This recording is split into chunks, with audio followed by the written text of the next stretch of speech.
뉴욕 증시, FOMC 의사록 앞두고 혼조세로 출발. 뉴욕 증시는 미국 연방준비제도의 6월 연방공개시장위원회 정례회의 의사록 발표를 앞두고 혼조세를 보였습니다. 5일 뉴욕 증권거래소에서 오전 10시 25분 현재 다우존스 30 산업평균지수는 전장보다 129.3포인트, 0.38% 하락한 34,289.17을 기록 중입니다.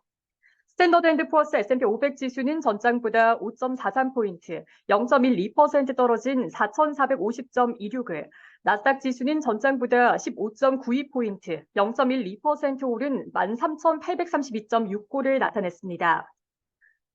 전날 뉴욕 증시는 독립기념일 연휴로 휴장했습니다. 투자자들은 6월 FOMC 의사록과 기술기업 관련 소식 등을 주목했습니다.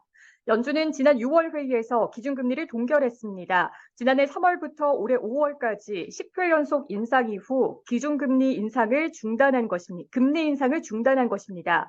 그럼에도 당시 회의에서 연준 위원들은 연내 두 차례 0.25%포인트씩 추가 금리 인상을 예상해 시장을 놀라게 했습니다. 이후 제롬 파월 연준 의장도 의회 증언에서 올해 두 차례 기준금리 인상이 적절할 것이라고 언급해 추가 금리 인상에 무게를 실었습니다. 현재 시장에서는 연준이 7월에 기준금리를 0.25%포인트 인상하고 대체로 금리를 동결할 것으로 예상하고 있습니다. 연말까지 연준의 기준금리가 2회 이상 수준으로 인상될 가능성은 30%에 그칩니다. 그러나 파월 의장은 연준 내 대다수 의원이 2회 금리 인상을 예상하고 있다며 인플레이션을 억제하기 위해 한동안 긴축 기조가 필요하다는 점을 강조해왔습니다. 이날 투자자들은 6월 FOMC 의사록을 통해 금리 전망치를 위원들의 수준으로 상향 조정할 가능성이 있습니다. 다만 어느 정도 추가 인상 가능성이 가격에 반영된 만큼 의사록이 시장에 미치는 영향은 제한될 수 있습니다.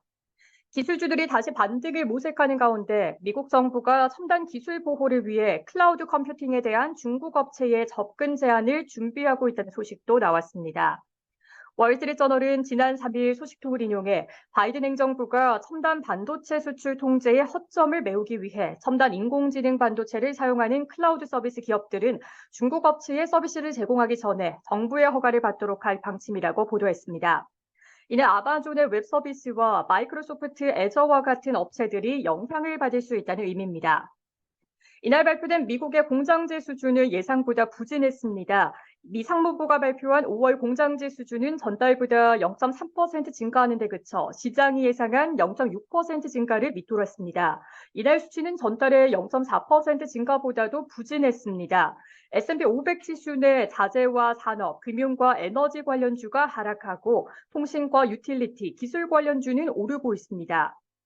뉴욕 증시 전문가들은 시장이 이번 의사록에서 10월 이후 금리 인상 가능성에 대한 힌트에 주목할 것으로 예상했습니다. 다코타 웰스의 로버트 파블릭 선임 포트폴리오 매니저는 의사록 발표에 앞서 위원 간에 약간의 의견 차이가 있을 것이며 전반적인 톤이 어떻게 진행되는지 지켜볼 것이라고 말했습니다. 그는 주식시장은 이달 연준의 0.25%포인트 추가 금리 인상을 가격에 반영하고 있으나 많은 사람은 7월 이후 추가 금리 인상 여부에 대해서는 의견이 분분하다라고 말했습니다.